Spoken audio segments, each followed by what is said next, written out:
Hey, welcome back to How to Barbecue Right.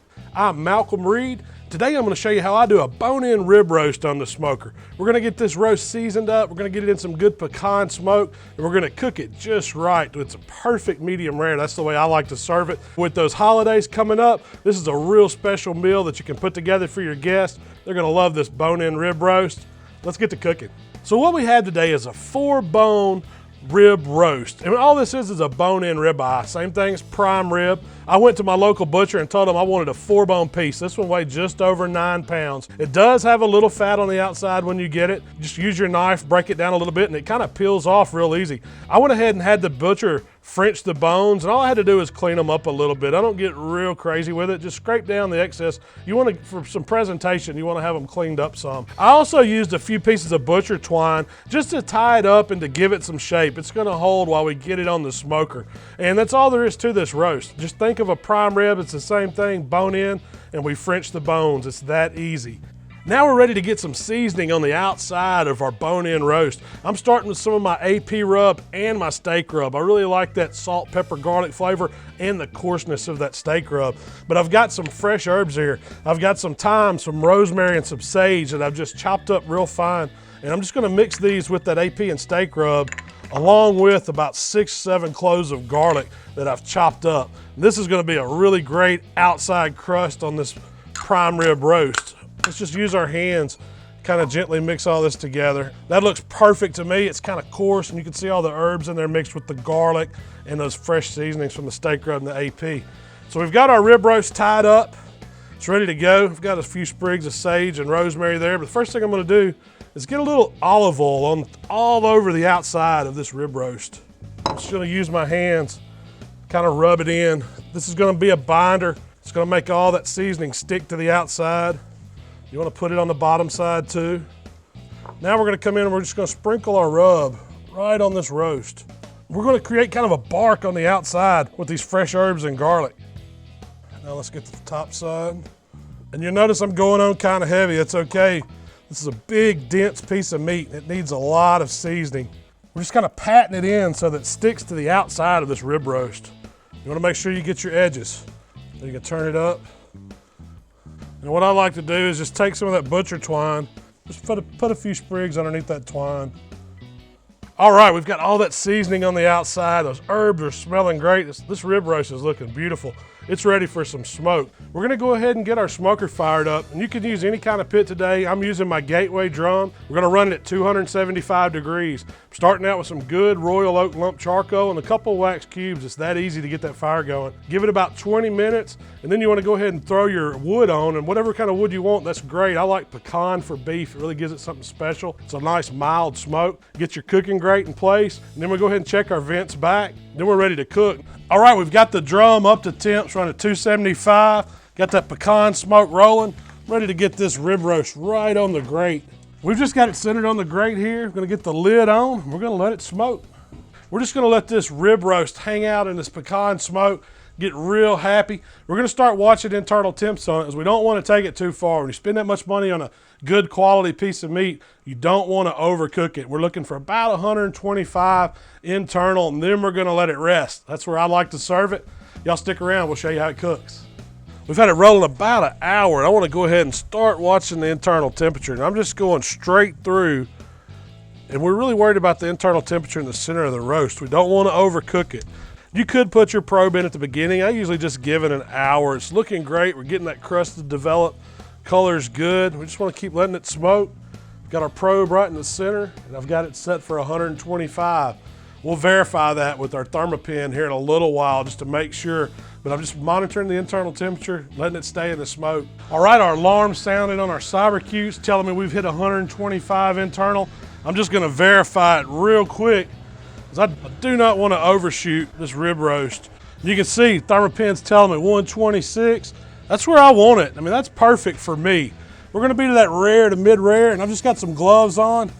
Now check that out. That is a beautiful 4-bone rib roast, that prime rib. The crust looks awesome on it. It smells so good. You can smell that pecan smoke. We're gonna get it over here and let it rest, because all important, a roast like this needs to rest. 15, 20 minutes is not gonna hurt it at all. We're just gonna cover it loosely with foil and get it on the cutting board. Okay, I've had this standing rib roast resting for about 20 minutes here on the cutting board. I just covered it loosely with foil and just let it hang out. You want to wait, let those juices soak back into the meat. It's going to stop that cooking process. It's still going to carry over a little bit of big bones like this and a big piece of meat. You're going to get another 5 degrees of carryover.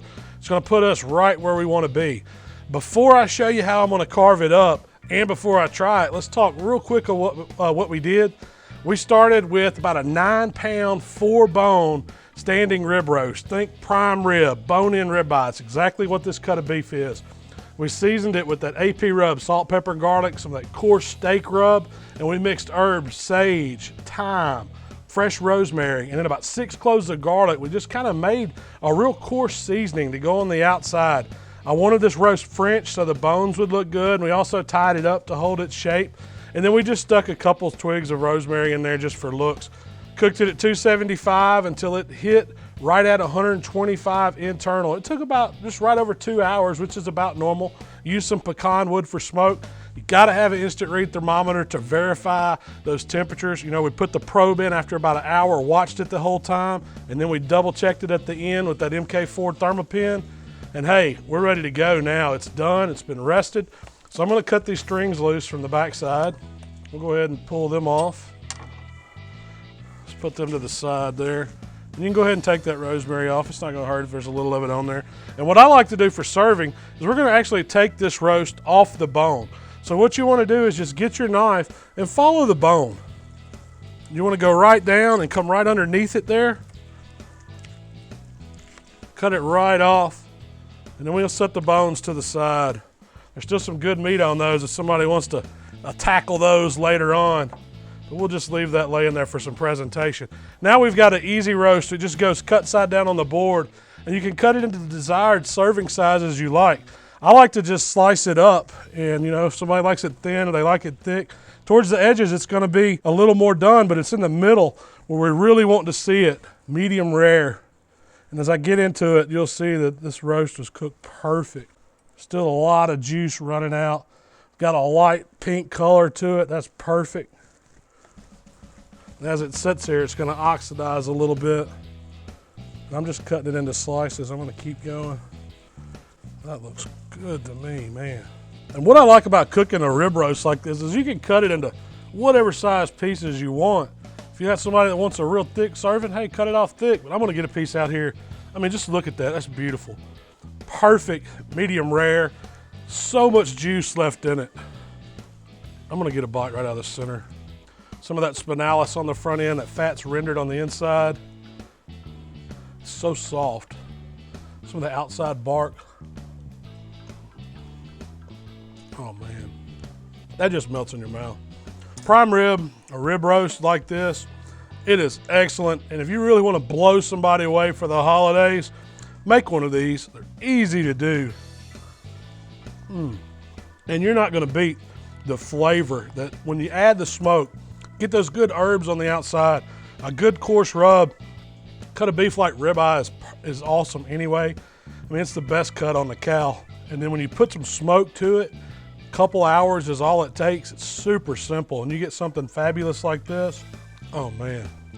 Don't throw those bones away. You know, you can work on those later on. But how good does that look? We'll turn some of these slices around so you can see it. I mean, that is beautiful. That is a thing of beauty right there. I guarantee you the standing rib roast is gonna be a winner at your holiday get-togethers. It's perfect for Christmas, New Year's, whatever you got coming up. Go to the butcher, tell them you want a 4-bone rack French. It's that easy. Thanks for checking us out here at HowToBBQRight. If you like what we're doing, subscribe to our channel. You can find out we're putting out new videos. We try to do them all the time. If you got comments and questions, you can also send them to our Facebook and Twitter feeds. We try to answer all of them. You guys have a happy holidays, and we'll see you next time. I don't know what Santa Claus is having for Christmas. This has got my name all over it.